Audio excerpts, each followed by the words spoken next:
Bonjour à toutes et à tous, bienvenue en Ile-de-France. C'est la date que vous redoutez chaque année, soit parce que vous avez oublié d'acheter un cadeau à votre partenaire, soit parce que cette fête vous rappelle cruellement à quel point il serait peut-être temps de trouver l'amour. La Saint-Valentin, c'est demain. Certains iront au restaurant, partiront au week-end, alors que d'autres vont rester chez eux, tout seuls. Cette solitude que vous pouvez ressentir, est-ce qu'elle se répand dans la société comme une épidémie silencieuse? Et surtout, comment expliquer qu'en 2026, à l'heure des applis de rencontre, on se sente plus seul que jamais? La réponse à ces questions dans un court instant. Nous ouvrirons ensuite notre page culture avec cette exposition très colorée qui se tient actuellement au Jeu de Paume à Paris. Elle met en lumière un photographe discrètement engagé dont les clichés nous renvoient généralement tous les excès en pleine figure. 2 mois après son décès, hommage à Martine Parr. Et enfin, nous conclurons cette émission avec Par ici les sorties. Françoise Dargent, rédactrice en chef culture au Figaro, nous dévoilera sa sélection de la semaine.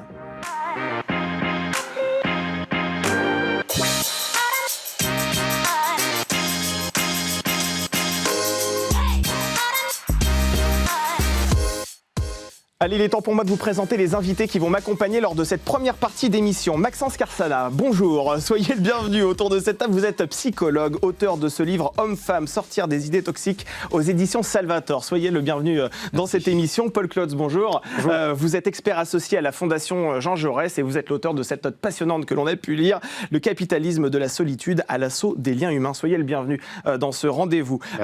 Maxence Carsana, je vais vous poser cette première question. Est-ce que les célibataires ont le sentiment aujourd'hui d'avoir toutes les difficultés du monde pour trouver l'amour? C'est vrai que c'est un discours que l'on entend souvent. En 2026, c'est très compliqué de trouver l'âme sœur. Est-ce que c'est vrai? Alors en partie, ça dépend de ce qu'on va définir par l'âme sœur. Ouais. On voit bien que le sentiment de solitude se propage de plus en plus de la société. La question étant, est-ce que les individus ont vraiment du mal à faire plus de rencontres ou est-ce qu'ils ont de plus en plus de mal à faire des rencontres satisfaisantes selon leurs critères? Moi, ce que je développe dans mon essai, c'est l'idée que nos instincts ne sont pas tellement adaptés à l'abondance de choix qui est disponible aujourd'hui, et qu'avant, les générations précédentes, je prends l'image des grands-parents ou des arrière-grands-parents, ils choisissaient parmi 300-400 personnes dans le village, ils n'avaient pas trop idée de ce qui se passait dans le reste du monde, et ils étaient globalement assez contents de leur choix. Et aujourd'hui, il y a une responsabilité énorme de poursuivre seul cette quête de la personne parfaite, quoi. Paul Klotz, est-ce que c'est ce monde globalisé aussi qui empêche peut-être de trouver ce que l'on appelle communément l'âme sœur, ou en tout cas un partenaire ? Oui, complètement. Et en fait, je pense même que le fonctionnement des applications de rencontre, parce que je pense qu'il est notamment question de ça ici, est conçu pour créer une forme de frustration. C'est le propre du modèle économique de ces plateformes, précisément de mettre l'individu juste en dessous du seuil de satisfaction pour qu'il y retourne, et puis aussi générer sa frustration pour qu'il puisse souscrire à des abonnements payants. Ça, c'est pour la question des applications de rencontre. Et puis, plus généralement, vous avez raison, l'économie mondialisée, la désagrégation de certaines structures collectives favorise la solitude, favorise le sentiment de solitude, et donc génère des difficultés plus grandes à être en couple ou à trouver l'âme sœur. Mais c'est aussi vrai pour avoir des amitiés nouvelles. C'est vrai que vous écrivez d'ailleurs dans votre note que la solitude est un phénomène contemporain. Est-ce que ça veut dire qu'on se sent plus seul qu'au siècle dernier, ou bien que tout simplement on en parlait moins avant ? En fait, la solitude, elle a existé de tout temps, mais son registre a évolué.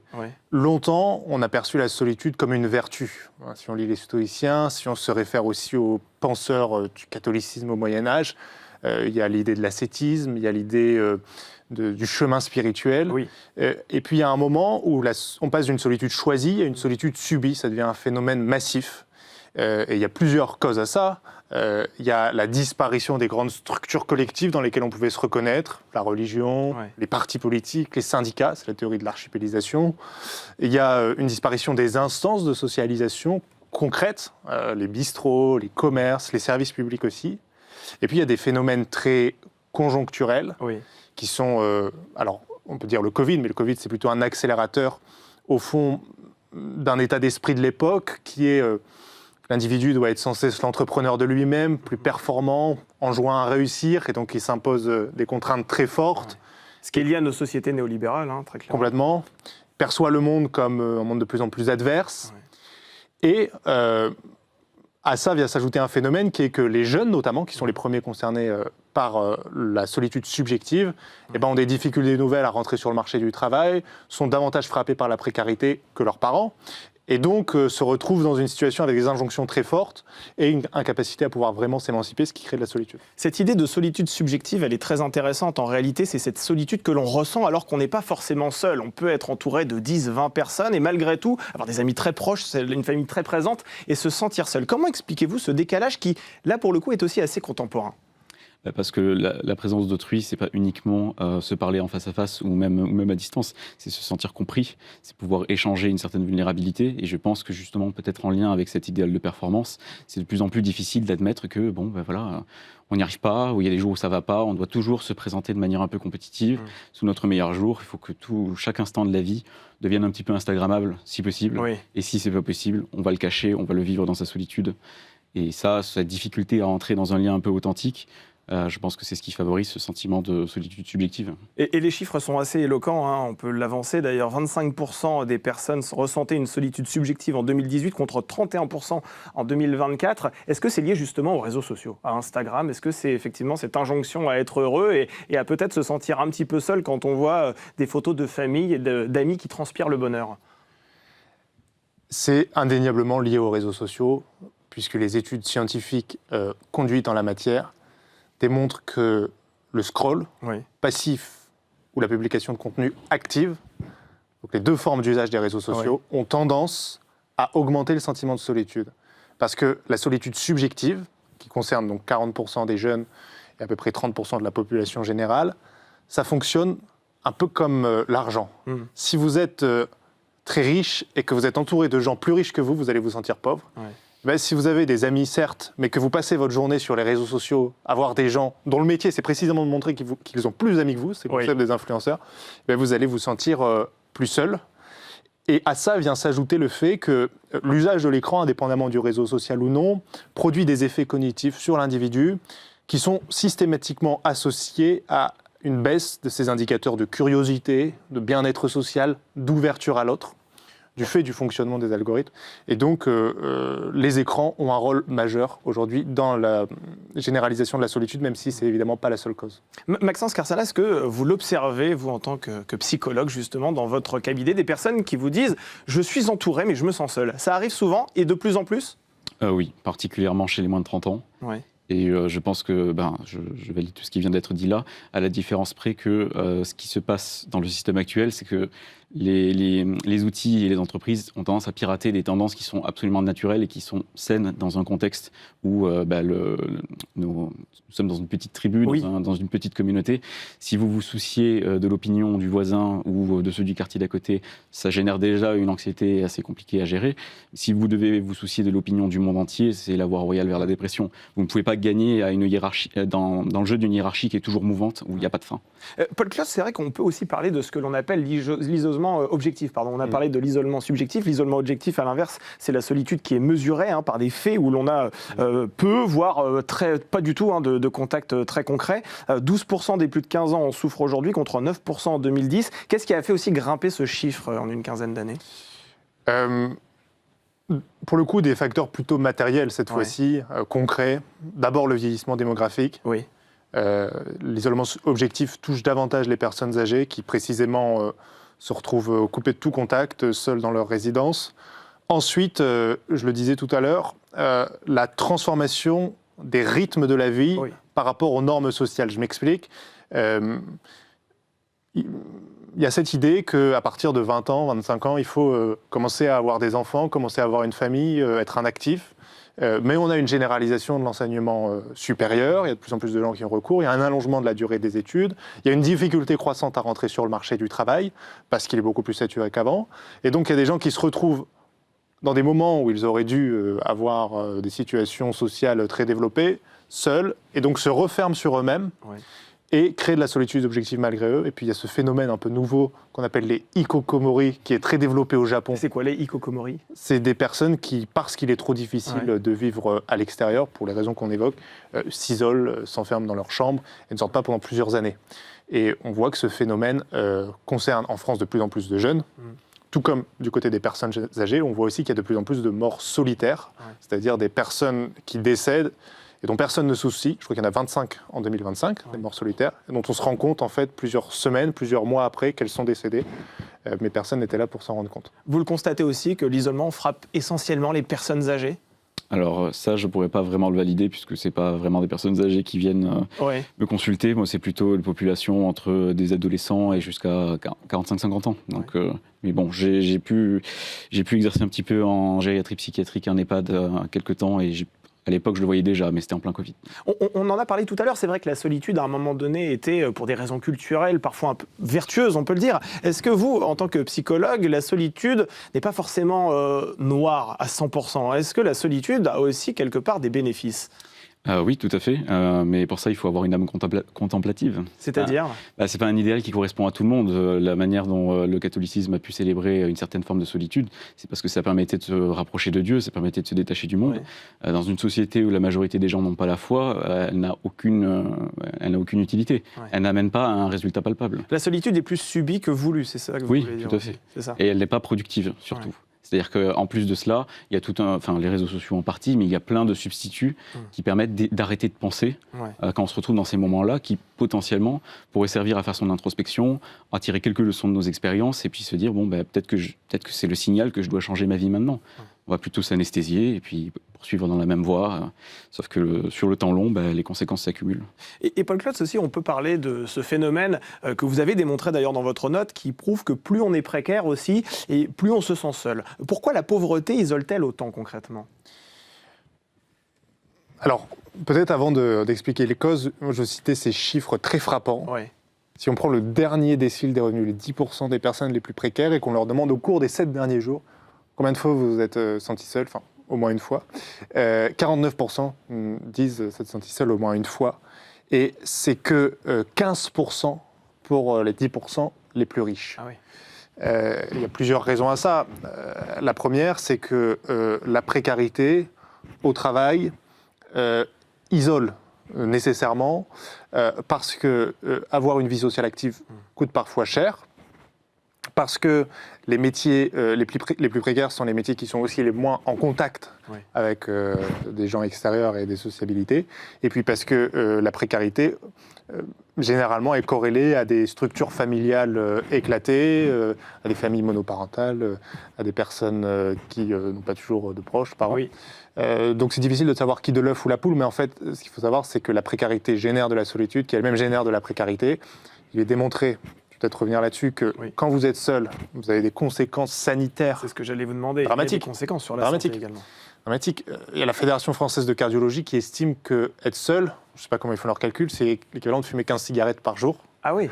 Ah oui, non, mais c'est très éloquent ce que vous dites là. Ouais. Ça veut dire qu'on parle beaucoup du tabagisme. Ça nous parle très clairement. La solitude tue aussi. La solitude tue complètement. Elle favorise les maladies cardiovasculaires, l'obésité, le diabète. Elle favorise aussi les troubles de santé mentale, mais ça, le psychologue le saura mieux que moi. Autant d'éléments qui renforcent encore la précarité et dont peuvent s'émanciper les personnes les plus riches. Maxence Carsana, quels sont les troubles dont on parle justement ? Quels sont les effets sur notre santé mentale ? Principalement anxiété, dépression, c'est-à-dire des troubles de repli, de perte d'énergie, perte de goût pour la vie. C'est comme si le corps se mettait un peu en hibernation en se disant je ne peux pas affronter les difficultés qui me tombent dessus, donc plutôt tout éteindre en attendant que potentiellement des jours meilleurs arrivent. Le problème, le fait que c'est un trouble, c'est que ce mécanisme-là déraille et continue de s'activer même dans des conditions où il n'a pas besoin d'avoir lieu ou même quand le danger est passé. Et les symptômes de tout ça, justement, pour celles et ceux qui nous regardent, qui se disent « je n'ai pas envie de tomber dans cette dépression en raison de mon isolement », comment on peut le détecter et le déceler, et puis peut-être agir aussi assez vite ?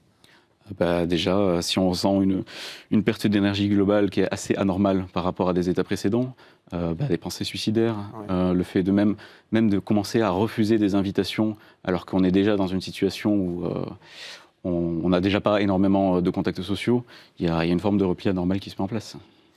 Paul Klotz, la solitude aussi augmenterait d'environ 10% les dépenses publiques de santé mentale. Et vous chiffrez justement ce coût à 2,7 milliards d'euros par an. Derrière ce chiffre, on parle de quelles dépenses concrètement ? Alors, ce chiffre, c'est un chiffre à minima. Dans la mesure où aujourd'hui, les dépenses de santé mentale en France, c'est 27 milliards d'euros par an. Et la solitude, en tendance, c'est une étude qui a été faite aux Pays-Bas, augmente les dépenses de santé mentale de 10%. Mais comme le budget dédié à la santé mentale en France est très faible, En fait, on pense que ça coûte beaucoup plus cher. Les causes, elles sont simples. C'est des causes. Les coûts, ce sont des dépenses sociales, donc des dépenses de l'hôpital public, des dépenses de consultation médicale.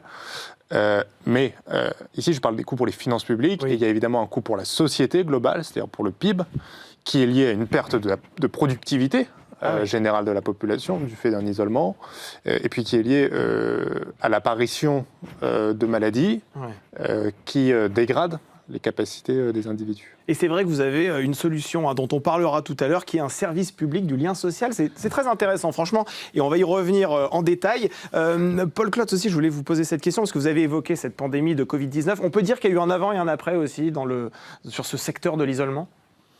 Oui, le Covid n'est pas tant, d'après moi, un déclencheur de la solitude qu'un accélérateur. C'est-à-dire, en soi, le Covid n'est pas une cause abstraite de solitude. C'est juste que les gens se sont retrouvés seuls du jour au lendemain. Oui.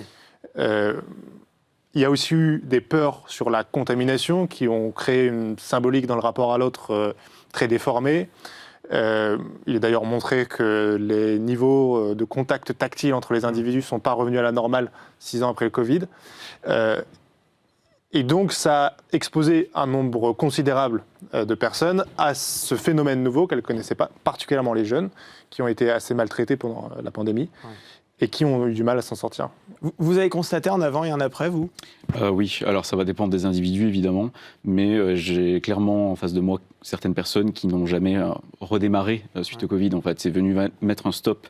Enfin, c'est venu surtout révéler des fragilités qui étaient là, qui étaient déjà présentes. Et ils ont perdu énormément de soutien à ce moment-là qui aurait pu leur permettre de retrouver une vie à peu près normale. Et je crois qu'on voit dans les chiffres que les personnes âgées ont retrouvé un niveau de bien-être équivalent à avant la pandémie, tandis que dans la jeunesse, c'est toujours pas le cas. On a coutume de dire aujourd'hui que les jeunes ne sortent plus, qu'ils préfèrent rester chez eux. D'ailleurs, les patrons de boîtes de nuit s'en indignent généralement. On les entend aussi parfois dans les médias où ils disent qu'il y a de moins en moins de jeunes qui fréquentent ce type d'établissement. Est-ce que c'est aussi à cause du Covid, justement, qui a mis un coup d'arrêt aux sorties et qui a contraint à un moment donné les jeunes à rester chez eux ? Alors, moi, je ne pense pas. Je pense que c'est plutôt lié à une sorte de culture de la nonchalance qui s'est installée dans les rencontres, où en fait, maintenant, tout le monde essaie de faire semblant d'être plus occupé qu'on est vraiment, d'avoir plus d'options et de relations que l'on en a vraiment, parce qu'on est entré dans une sorte d'époque où celui qui aime le plus perd. Ouais. Donc, il ne faut surtout pas y aller trop vite, montrer trop de sentiments, montrer qu'on est trop attaché. Et en fait, ça donne des interactions frustrantes à répétition, où vous rencontrez quelqu'un, le courant passe, 2 semaines après, on ne vous répond plus de message, vous êtes bloqué. Vous pouvez subir ça qu'un certain nombre de fois avant de commencer à capituler et vous dire bon, je reste chez moi, quoi. Et vous pointez du doigt aussi quelque chose de très intéressant que vous appelez la friabilité des liens communautaires. Mais c'est vrai que dans l'actualité, on parle aussi beaucoup de communautarisme assez exacerbé. On se revendique maintenant d'un camp, on se revendique d'une religion, on se revendique même d'un parti politique. Ce sentiment d'appartenance-là, finalement, c'est une illusion ou bien c'est aussi du lien social qui se recrée ? Objectivement, c'est du lien social. Le communautarisme est une forme de lien social. Ouais. Le problème, c'est que c'est un lien social qui se prive de toute altérité. Moi, j'aime bien m'attacher, quand je définis le lien social, à la définition qu'en font les philosophes grecs. Et Aristote dit que la première vertu du lien social, de l'amitié, c'est la stabilité politique de la vie de la cité. Il définit l'amitié comme la capacité à porter un intérêt extrême à la singularité d'autrui. C'est-à-dire, au fond, la capacité à s'oublier soi-même, tant on est intéressé par l'autre. Et c'est une relation d'empathie, finalement. Une relation d'empathie. C'est la condition sine qua non d'une capacité à vivre avec l'autre et donc à faire concorde. Quand vous êtes dans une relation communautariste, vous prenez des gens qui vous ressemblent. Donc, vous définissez l'autre en miroir de vous-même. Et c'est en partie ce que je reproche à certaines applications communautarisantes, notamment de rencontres, Even pour les catholiques, Mektou pour les musulmans, Vegli pour les végétariens, Droite au cœur même pour les militants d'extrême droite. Il y a tout ce qu'il faut. Donc, objectivement, c'est une forme de lien social, mais je ne suis pas sûr que ce soit un lien social qualitatif. Et vous, quel est votre regard là-dessus, Maxence Carsana ? Est-ce que ces bulles idéologiques en ligne, qui sont très homogènes, on vient d'en parler, est-ce que ça rapproche les gens, ou bien vous diriez justement que ça les enferme encore plus ? Alors, je pense qu'il y a une tentative de revenir à un échelon de sociabilité inférieure, c'est-à-dire que moi, ce que j'appelle la vie de village. Et donc voilà, on essaie là, en fait, le communautarisme, c'est exclure d'autres personnes de façon à se recentrer sur un sous-groupe plus facile à gérer parce que moins nombreux. D'où le besoin d'avoir des critères d'inclusion et d'exclusion, ce qui a tout un tas d'effets négatifs pour la société dans son ensemble. Mais du point de vue des individus, c'est une simplification de la lecture des relations sociales. On essaie, je pense, autant chez les jeunes de gauche que les jeunes de droite, avec des critères différents, toute une doctrine du consentement d'un côté et le réinvestissement de la morale de l'autre. On essaie de recodifier de nouveau les rencontres pour sortir du Far West actuel. Et je pense que ça explique ce sorte de tribalisme dans la génération Z et potentiellement certaines tentations conservatrices, même le renouveau des religions. Vous allez à l'église ou à la mosquée, vous retrouvez les mêmes personnes toutes les semaines, une morale commune, un système de réputation, tout ce que vous ne pouvez plus trouver si vous êtes en dehors de ces milieux-là. Alors, ça reste léger comme mouvement. Peut-être que ça ne durera pas, mais je pense que la logique derrière fait qu'il y a moyen que ça prenne. Je vais vous poser une question volontairement caricaturale, mais est-ce que l'enfermement dans ces bulles idéologiques et est-ce que l'effervescence autour de ces applications de rencontres n'est pas liée aussi à la fermeture des bistrots ? Parce que je vais vous donner ce chiffre, 200 000 bistrots en 1960, 40 000 bistrots aujourd'hui. Il y en a beaucoup moins et c'est vrai que dans ces bistrots, on avait aussi un brassage de population. Est-ce que ce n'est pas aussi un symbole de cet isolement dont on parle depuis tout à l'heure ? Oui, vous avez dû probablement voir l'étude récente qui a fait la une de l'actualité sur la fermeture des bars tabac et la hausse du vote RN avec cette idée que la fermeture des bars tabac aurait augmenté le ressenti dans une partie de la population. Moi, j'ai lu cette étude, elle me laisse assez sceptique parce que je trouve qu'il y a des corrélations qui ne font pas forcément des causalités. Je pense que la disparition d'un certain nombre de bistrots a aussi pu limiter drastiquement des risques sanitaires comme l'alcoolisme, qui était aussi plus important dans le passé. Mais ce qui est vrai, c'est qu'il y a une disparition de lieux de sociabilité. Il faut se dire aussi que dans les années 80-90, avec l'apparition des grandes surfaces commerciales en dehors des villes, on a perdu 30% des petits commerces alimentaires dans les cœurs des villes. Donc bistrot ou pas forcément bistrot, on peut aussi parler des services publics, on peut parler des commerces. Tout ce qui faisait le lien social, toutes ces hétérotopies, comme dit Michel Foucault, des lieux détachés, j'allais dire de toute logique marchande, c'est pas vrai pour un commerce, mais en tout cas, il n'y a pas cet enjeu de compétition, de compétitivité entre les individus. Ces lieux de paix, comme les parcs, comme les jardins, tendent à disparaître, profiter d'un aménagement de l'espace qui favorise des interactions qui sont souvent des interactions marchandes, compétitives, et qui ne favorisent pas la solitude. Est-ce que vous diriez qu'aujourd'hui, il y a un véritable marché de la solitude ? Vous parlez de capitalisme, c'est ça, de l'isolement, me semble-t-il. Est-ce que c'est un marché aujourd'hui ? C'est devenu vraiment une bataille pour des acteurs économiques ? Moi, j'en ai la conviction. Je parle de capitalisme de la solitude avec une conviction très simple et très claire. L'objectif d'une plateforme, quelle qu'elle soit, pour maintenir son chiffre d'affaires et faire du profit, c'est de maximiser le temps d'usage de son utilisateur. Si elle veut maximiser le temps d'usage de son utilisateur, elle doit rogner nécessairement sur des activités, y compris des activités socialisantes. Et c'est très clair quand on regarde l'évolution de l'emploi du temps des Français au cours des 10 dernières années. On passe moins de temps à cuisiner, moins de temps à bricoler, moins de temps à jardiner, des activités qu'on pouvait faire avec d'autres gens. Moins de temps à faire du bénévolat, moins de temps à visiter des musées. Et le seul temps qui augmente, c'est le temps d'écran, précisément parce qu'il y a des algorithmes qui sont conçus pour maximiser cet usage. On peut aussi interroger la question de la responsabilité individuelle. Moi, je pense que c'est très dur pour des enfants qui ne sont pas encore dans une conscience libre et éclairée de pouvoir résister à la force de certains algorithmes, etc. Et donc, il y a des acteurs qui s'engouffrent là-dedans et qui construisent véritablement un capitalisme de la solitude avec l'idée que la solitude, non seulement c'est un moyen de dégager du temps d'écran, mais en plus favorise de nouveaux revenus. Parce que vous allez commander à manger à domicile, bien sûr, parce que vous allez commander sur Amazon ou sur la Fnac ou ce que vous voulez des colis, parce que vous allez rester chez vous, regarder des séries, etc. Donc il y a aussi, ça favorise l'économie domestique. Oui, absolument. Et c'est vrai que c'est intéressant parce qu'on parle des applications de rencontres, en effet, mais il y a aussi toutes ces applications qui consistent à livrer des repas chez soi. Normalement, le repas, c'était un moment qu'on partageait en famille, avec des personnes, on discutait, etc. Aujourd'hui, avec ces applications, finalement, on fait venir le repas chez nous et parfois même, on voit dans des familles, certains commandent une pizza, ils la mangent dans leur chambre, certains commandent un burger, ils le mangent dans une autre pièce. Ça, ce sont pas vos alliés, clairement, ces applications-là, pour rompre avec l'isolement. Non, mais les individus trouvent aussi dans une certaine mesure leur compte. C'est que s'il y a une offre, c'est qu'il y a quand même une demande. Oui. Et donc on a quand même perdu un certain rapport à la contrainte et on a tendance à vouloir chercher, on parlait de l'âme sœur tout à l'heure, mais ça c'est valable également au niveau amical ou même au niveau familial. On cherche des relations qui sont parfaitement alignés avec notre personne, qui ne nous demanderont jamais de nous remettre en question. Donc au bout d'un moment, si on ne supporte plus les frictions et qu'une offre arrive nous permettant de nous détacher de ces individus qui nous embêtent tant que ça, on finit par préférer une certaine solitude habitée par des services et de la consommation que de se confronter à un lien.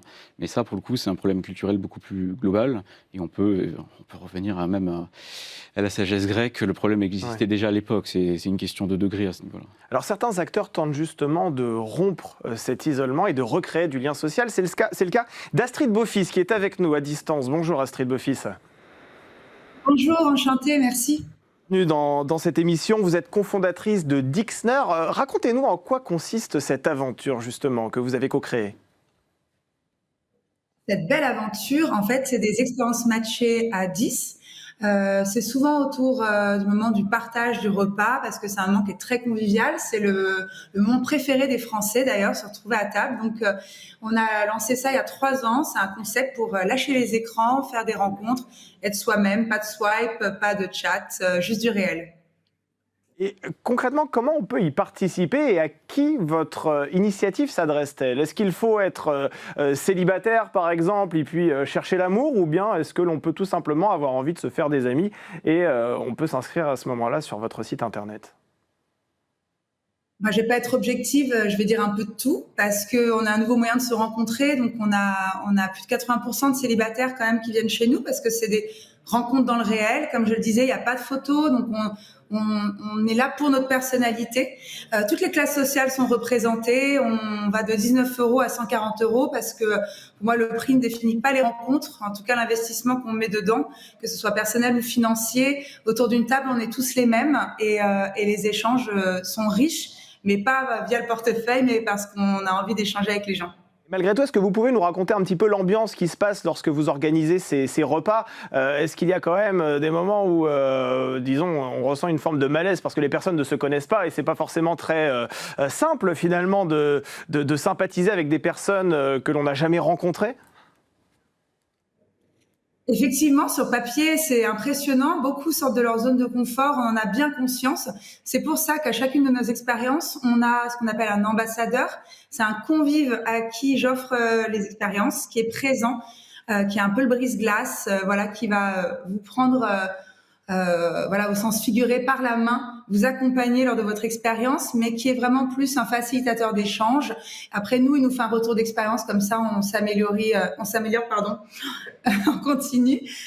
Mais voilà, c'est indispensable pour nous, c'est un tampon safe place, d'où aussi le fait qu'on ait beaucoup de femmes, enfin, plus de femmes que d'hommes, même si on assure la mixité à table. C'est quelque chose qui rassure beaucoup d'avoir cette présence à chacune des expériences. C'est un lien Dixner à chacune d'entre elles.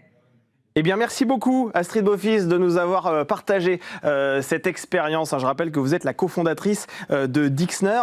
Paul Klotz, dans votre note, vous indiquez qu'effectivement, et vous les louez d'ailleurs, toutes ces associations qui font en sorte de recréer aussi du lien social. Avec ce type d'initiative, on peut dire qu'on essaye aussi finalement de rompre l'isolement et puis de faire en sorte qu'on lâche ce smartphone et toutes ces applications de rencontres.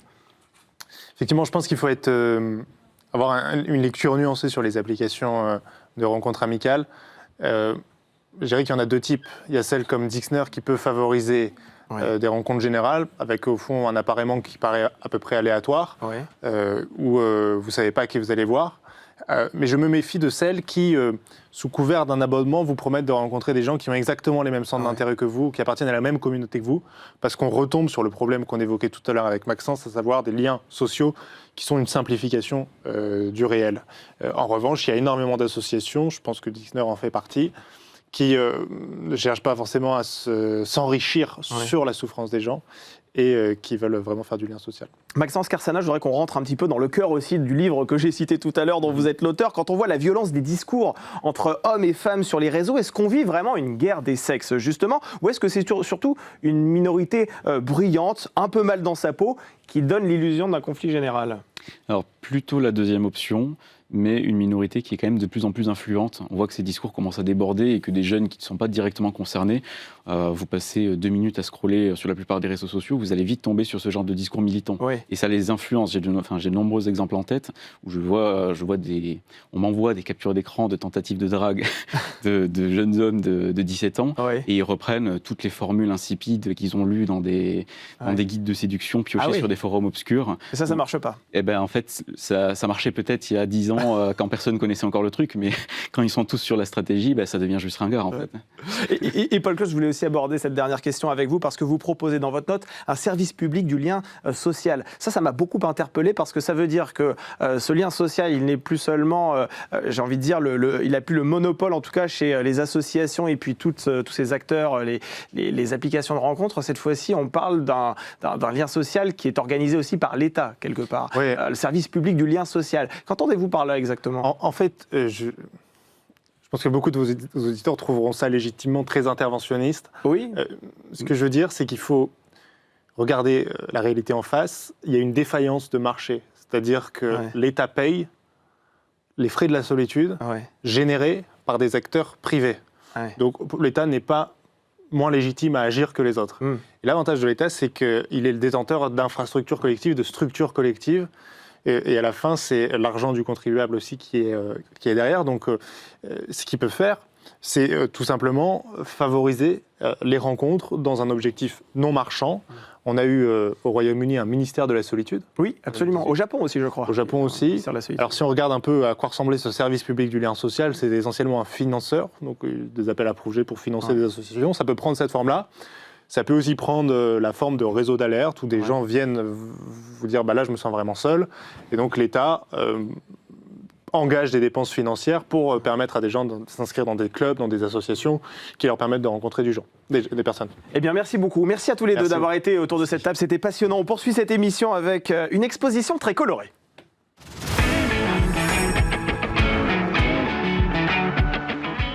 C'est un photographe qui nous a quittés en décembre dernier, à l'âge de 73 ans. Son style était unique, grand témoin de la société britannique. Il a su, avec une subtilité assez déconcertante, vous allez le voir, dénoncer les travers du tourisme de masse et de la surconsommation, avec des gros plans et des couleurs saturées. Bonjour Quentin Bajac. Bonjour. Bienvenue sur ce plateau. Vous êtes le commissaire de l'exposition Global Warning. Alors excusez-moi pour l'accent anglais, c'était pas mon truc. De Martin Parr, c'est de ce photographe dont je parlais tout à l'heure en introduction. Cette exposition se tient actuellement au Jeu de Paume à Paris. Alors, toute première question, pourquoi Global Warning et pas Global Warming, qui signifie le réchauffement climatique mondialisé tel qu'on en entend parler dans les médias assez souvent ? C'était un petit jeu de mots qui à la fois était un clin d'œil à l'humour de Martin Parr. Oui. Et donc voilà, global warming, c'est le réchauffement climatique. Global warning avec un N pourrait se traduire par alerte générale, puisque l'exposition est finalement sur le caractère un tout petit peu affolé et perturbant de notre planète et de nos modes de vie aujourd'hui. Absolument. Et qu'est-ce qui rend cette exposition vraiment différente des autres rétrospectives que l'on a pu voir autour de ce photographe ? À la fois parce que d'une certaine manière c'est la dernière qui a été conçue avec lui, puisque nous avons travaillé activement pendant 18 mois avant l'exposition. Aussi parce que c'est peut-être celle qui aborde le plus frontalement ce qu'on pourrait presque qualifier d'aspect politique de son travail, qui met l'accent sur le fait que depuis 50 ans il s'intéresse par-delà la question de la société de consommation, par-delà la question de la société des loisirs, qui reste son sujet, à ces dysfonctionnements de nos modes de vie occidentalisés par la suite. Et donc c'est autour de ces thèmes que nous avons choisi de bâtir l'exposition. Et Martin Parr, donc je disais, est décédé le 6 décembre 2025. Comment avez-vous fait pour finaliser ce projet après la mort de ce photographe, quelques semaines finalement avant l'ouverture de l'exposition ? Oui, on avait commencé à travailler très en amont, tout était bouclé. Le catalogue était terminé, il l'a vu d'ailleurs, puisqu'il avait été publié bien en amont de l'exposition. Le choix des œuvres avait été arrêté, heureusement. Donc voilà, malheureusement, il n'a pas pu la voir, mais le travail avait été complètement achevé quand il est décédé. Est-ce qu'on pourrait parler d'exposition testamentaire ? Oui et non. Oui, parce que d'une certaine manière, elle apparaît comme ça parce que c'est la dernière à laquelle il a collaboré. Après, s'il avait vécu, il en aurait sans doute fait d'autres. Il en aurait sans doute fait d'autres qui auraient été peut-être différentes, qui auraient été d'autres lectures de son œuvre, qui est une œuvre extrêmement ouverte, qui se prête à beaucoup d'autres lectures, qu'il avait ce dynamisme, cet engagement, qu'il faisait beaucoup de projets par ailleurs, et que d'une certaine manière, ça aurait été une des expositions qui lui tenait à cœur.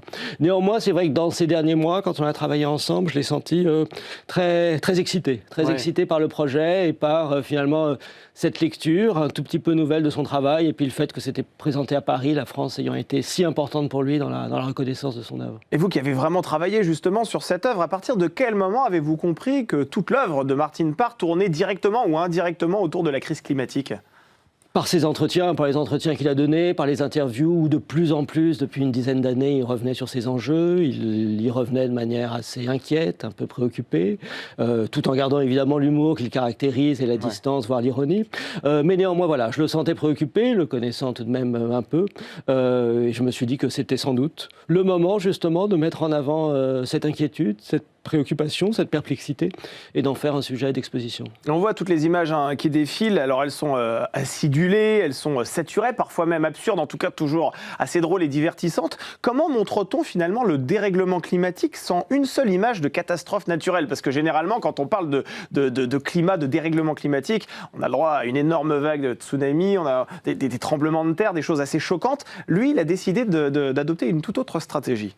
Oui, et ça lui a d'ailleurs été un peu reproché à une époque. Lui, il s'intéressait aux sociétés occidentales, aux classes moyennes, à nos modes de vie, à nos comportements, à nos modes de consommation, à nos loisirs.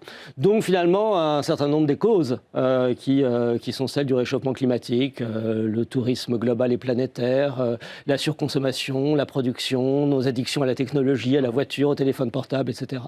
En revanche, il ne s'est pas du tout intéressé aux conséquences, aux effets du réchauffement climatique. Il a documenté, et il insistait bien là-dessus, je suis un photographe documentaire, je ne suis pas un militant, il a documenté ces causes du réchauffement. Mais est-ce que son humour, c'est pas aussi une manière élégante d'éviter la leçon de morale ? Est-ce que c'est pas plus efficace de dénoncer le dérèglement climatique grâce aux clichés que l'on vient de voir là à l'instant à l'écran, avec une forme d'humour, qu'effectivement des images hyper choquantes, qui peuvent parfois aussi s'apparenter à une forme de leçon de morale ? Il n'est pas du tout moraliste, Martin Parr. Non, il n'est pas du tout moraliste. Il insistait bien là-dessus, donc je ne suis pas militant, je ne suis même pas d'une certaine manière un photographe engagé au sens classique du terme, je ne photographie pas en surplomb, je fais partie de tous ces phénomènes que je documente et que je semble critiquer. J'ai moi-même une empreinte carbone déplorable, je suis sans cesse rivé à mon téléphone portable, j'aime la plage, j'aime le shopping, etc. Donc je photographie de l'intérieur et quand je critique, je me critique aussi moi-même. Donc ça c'est très important. Et l'humour pour lui était l'arme, était la meilleure façon de capter l'attention du spectateur, du lecteur. Il savait qu'il avait pour ça un dixième de seconde pour le faire, dans notre monde saturé d'images. Et l'humour était pour lui la meilleure façon justement de séduire le spectateur et puis peut-être de l'amener un peu ailleurs. Et je vais vous poser une question assez personnelle, mais selon vous, qu'est-ce qui est le plus cruel chez Martin Parr ? Est-ce que c'est ce qu'il montre avec vraiment, on voit les plages bondées, un peu la bêtise humaine d'une certaine manière, ou bien ce qui nous oblige à reconnaître de nous-mêmes ? Je pense que c'est ce qui nous oblige à reconnaître de nous-mêmes, parce que finalement, si on regarde ces images, elles sont toujours assez empathiques, assez tendres. Il y en a quelques-unes d'un peu plus féroces, voire d'un peu plus cruelles, mais ce qui est compliqué, c'est qu'on s'y reconnaît. C'est tout de même un miroir qui nous est tendu, on se reconnaît dans ses comportements, dans ses obsessions, parfois dans ses névroses, et voilà, et c'est ça qui est cruel. En revanche, je pense que lui était un vrai humaniste, au sens où il s'intéressait avec une vraie tendresse, une vraie empathie à tous ces comportements humains qu'il partageait, et que ça en fait, un humaniste. Et justement, c'est intéressant ce que vous disiez. Est-ce que le public se reconnaît sur les photos, ou bien est-ce que le public reconnaît les autres? Vous savez, quand on voit ces photos-là, généralement, on se dit « Ah oui, regardez, qu'est-ce qu'ils sont bêtes », alors qu'en réalité, on a fait exactement la même chose sur la plage ou dans un autre contexte. Non, je pense que le public se reconnaît. Je pense que le public se reconnaît, je pense et j'espère que le public sent tout de même la dimension de tendresse ou d'empathie qu'il y a dans la plupart des travaux de Martin Parr. Je pense qu'il se reconnaît, et d'ailleurs on voit aussi dans l'exposition un jeu de gens qui photographient les personnes en train de regarder les images comme si on était dans un Martin Parr, parce qu'il y a aussi tout de même une certaine saturation amélioration de visiteurs dans l'exposition qui marche très bien. Et donc voilà, il y a une sorte de mise en abîme qui s'effectue. Et comment l'exposition s'organise-t-elle alors très concrètement? Je crois qu'il y a 5 sections, hein, c'est ça? Oui, l'exposition s'organise en 5 sessions thématiques. La plage, parce que la plage a été le grand sujet de Martin Parr, et pour lui c'était un peu un laboratoire de la civilisation des loisirs. La surconsommation, le tourisme planétaire, notre rapport aussi aux animaux et aux vivants, et puis nos addictions à la technologie du téléphone portable aux écrans d'aujourd'hui. Admettons, je ne connais pas du tout Martin Parr. Par quelle salle je dois absolument commencer?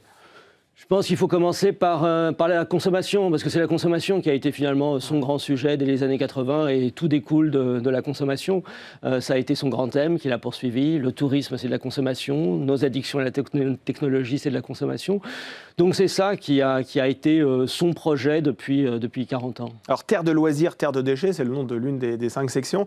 Qu'est-ce que la plage révèle de nous, selon vous? La plage révèle à la fois qu'on est très loin des représentations idéalisées vendues parfois par le tourisme. On est très loin d'un exotisme, d'un dépaysement, d'une solitude qui sont parfois recherchées. On est souvent, en tout cas c'est ce que Martin Parr photographie, on est souvent dans un espace saturé de corps, de bruit, car on sent les bruits, même par la photographie. On est dans un espace où les gens reproduisent des modes de vie extrêmement, ou des comportements extrêmement urbains. On fume, on fait la queue pour acheter des glaces, etc., etc.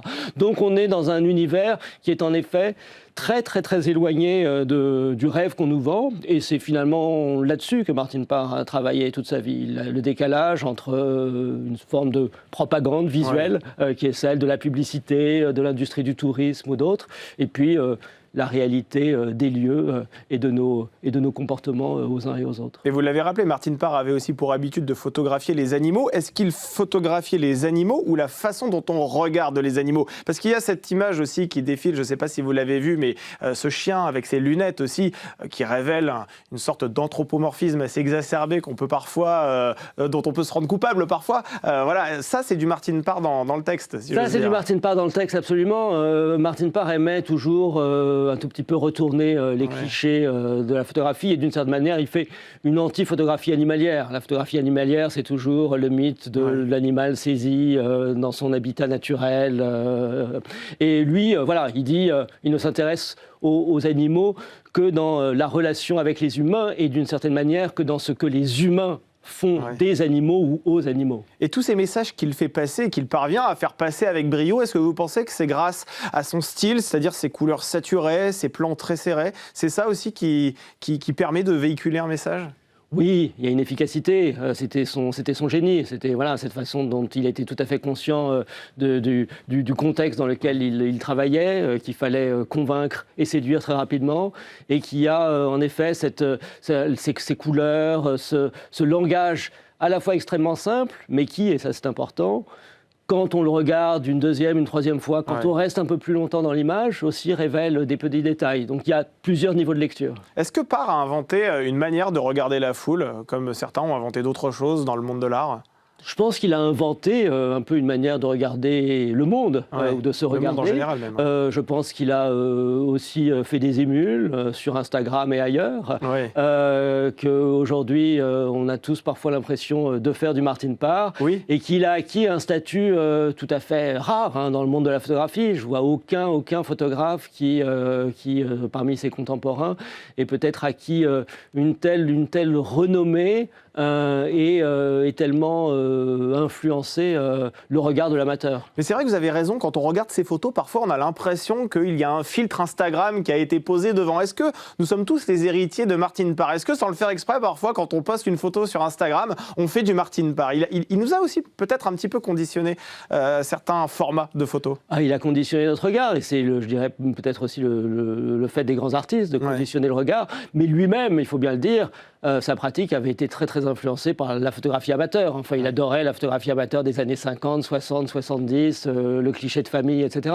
Donc tout ça a nourri son style, qui en retour nourrit aujourd'hui la pratique amateur. Et vous, à titre personnel, quelles sont les images que vous êtes particulièrement heureux de montrer dans cette exposition ? Il y a une image que j'aime beaucoup et qui est la série par laquelle je suis venu à Martin Parr, qui était sa série des débuts en couleur dans une petite station balnéaire près de Liverpool. Et c'est une photographie que je trouve qui emblématise un peu le style de Martin Parr, une femme qui qui bronze, mais elle ne bronze pas sur la plage comme on pourrait s'y attendre, mais sur un plan incliné en béton et presque à 10 cm d'un engin de chantier. Une toute dernière question que je voulais vous poser, Quentin Bajac. Vous attendez quoi, vous, très concrètement, des visiteurs lorsqu'ils vont ressortir de cette exposition ? Qu'ils rient, qu'ils culpabilisent, qu'ils changent de geste ou bien juste qu'ils n'oublient pas les photos de Martine Parr ? Je dirais qu'il rit, qu'il n'oublie pas l'humour de Martine Parr, qui est présent et qui était son arme, et puis qu'ayant refermé le livre ou quittant l'exposition, ils se disent « Tiens, c'est un monde tout de même un peu perturbant ». Eh bien, merci beaucoup. Merci Quentin Bajac d'avoir été notre invité. Je rappelle que vous êtes le commissaire de l'exposition intitulée Martine Parr, Global Warning. Vous voyez, j'aurais terminé avec un petit accent britannique, je ne sais pas si vous avez remarqué, qui se tient jusqu'au 24 mai prochain, donc c'est au Jeu de Paume. Merci d'avoir été autour de cette table. Et on termine cette émission avec votre dernière rubrique, Par ici les sorties.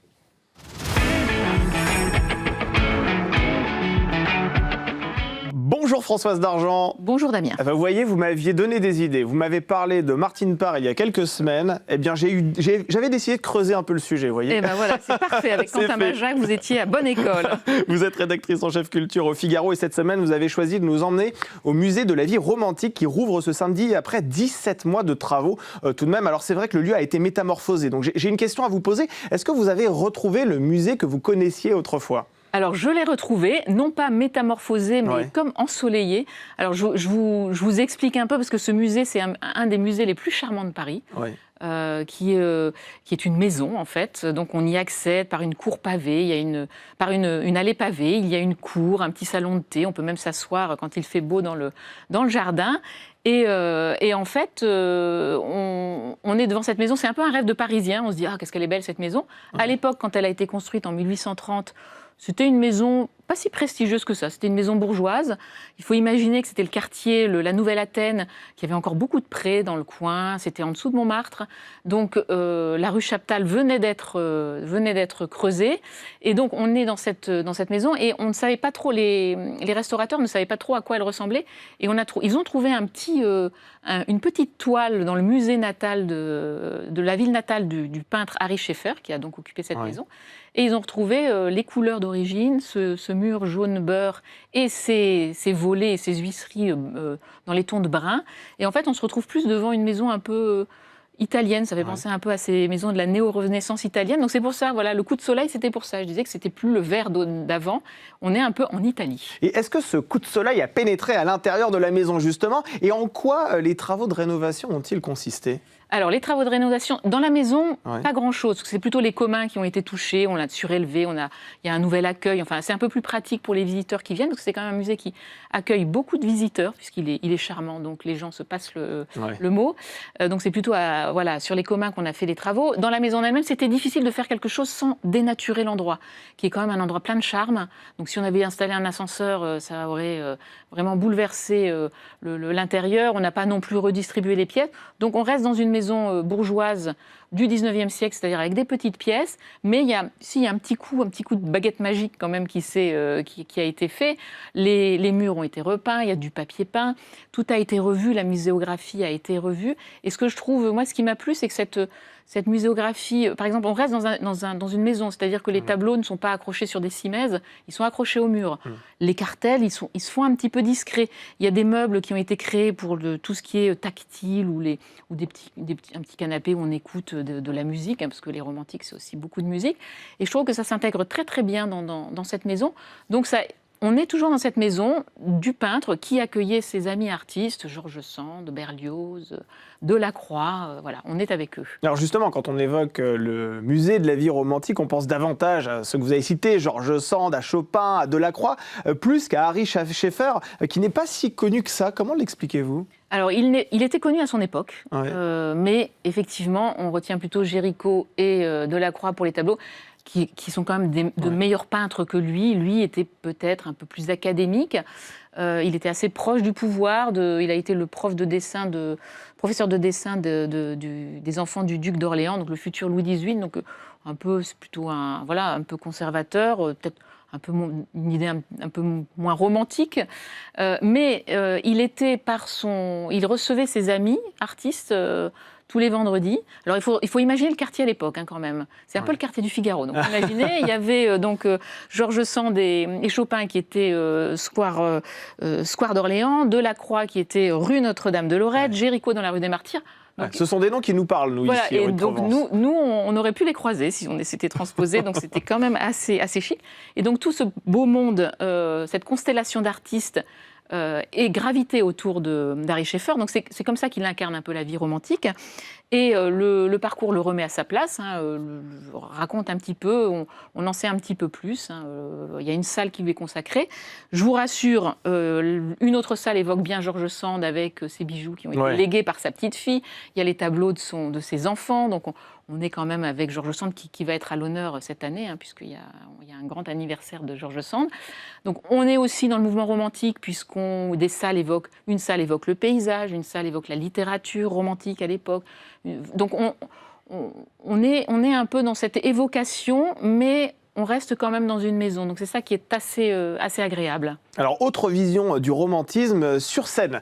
Cette fois, vous vouliez aussi nous parler d'un ballet, et pas n'importe lequel, puisqu'il s'agit du parc d'Angelin, Près-le-Jocage. J'espère que je n'écorche pas son nom, c'est pas forcément évident à prononcer, qui est donné en ce moment, c'est à l'Opéra de Paris que ça se passe. C'est un ballet qui est entré dans l'histoire de la danse pour une séquence très romantique. Est-ce que vous pouvez nous en dire un peu plus ? Oui, alors je suis très romantique, c'est pour la Saint-Valentin, peut-être demain. Écoutez, c'est une spéciale Saint-Valentin aujourd'hui. Voilà, alors c'est le baiser, alors on dit que c'est le premier vrai baiser dansé de l'histoire de cet art. Donc on va voir là, vous allez pouvoir le voir. Wow. On le doit donc à Angelin Près-le-Jocage qui a créé ce ballet en 94. C'était un jeune chorégraphe à l'époque pour le ballet de l'Opéra de Paris. Donc c'est un peu l'incarnation du ballet à la française, classique, très beau et en même temps audacieux. Le décor, c'est un jardin à la française un peu stylisé. Il y a des costumes du 18e, mais il y a aussi des costumes un peu plus steampunk. Donc il y a de l'audace. On est un peu entre les liaisons dangereuses et la princesse de Clèves.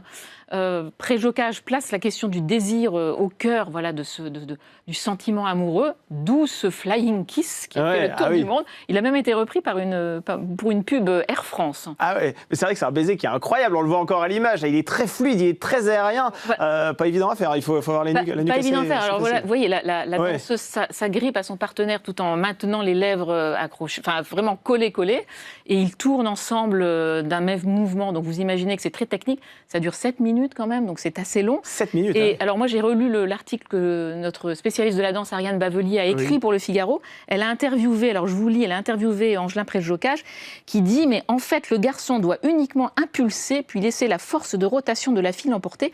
S'il essaie de la faire tourner, il titube et finit dans le décor. Donc voilà, alors je vous rassure, quand on est à l'opéra, on ne voit pas tout ça, on est emporté par la séquence, il y a la musique, il y a le concerto pour piano numéro 23 de Mozart. Les danseurs étoiles se succèdent jusqu'au 25 sur la scène de l'opéra. Moi, j'ai eu la chance de voir Guillaume Diop et Anna O'Neil, donc c'était merveilleux. Donc c'est vraiment un moment de magie à l'Opéra de Paris. Les lombaires un peu engourdis quand même à la fin de cette minute. Ils ont des abdos en béton. C'est incroyable, incroyable. Alors autre virtuose, plus acrobatique ceci, vous êtes allé voir les jeunes diplômés de l'école du cirque de Châlons-en-Champagne, le CNAC. Comme chaque année, la promotion sortante présente son spectacle de fin d'études, c'est à la Villette. Comment les avez-vous trouvés ? Alors plutôt prometteur. Assez joyeux, très en forme. Alors c'est vrai que c'est une promotion, donc c'est un peu il faut qu'une alchimie existe. C'est pas une compagnie, mais ils ont quand même travaillé pendant deux ans ensemble. Donc il n'y a pas que l'acrobatie, il n'y a pas que les numéros à effectuer. Il faut aussi qu'il y ait une bonne entente dans la troupe et qu'ils racontent quelque chose. Donc là c'est le metteur en piste, c'est Alori Gorger que je ne connaissais pas, mais qui a joué un peu sur l'humour, qui va les mettre qui décale un petit peu. C'est pas uniquement, on voit pas uniquement des numéros d'acrobatie. On assiste à une remise de diplôme un peu loufoque. Alors ce sont des jeunes, ils savent pas très bien ce qu'ils vont faire, ils font du cirque, mais est-ce qu'ils vont avoir du travail? Ils s'interrogent, mais de manière assez joyeuse. Ils sont très bons dans les disciplines circassiennes. Il y a des numéros, là il y a de la roussire, il y a des portées, il y a du main à main. Donc on est plutôt servi de ce côté-là.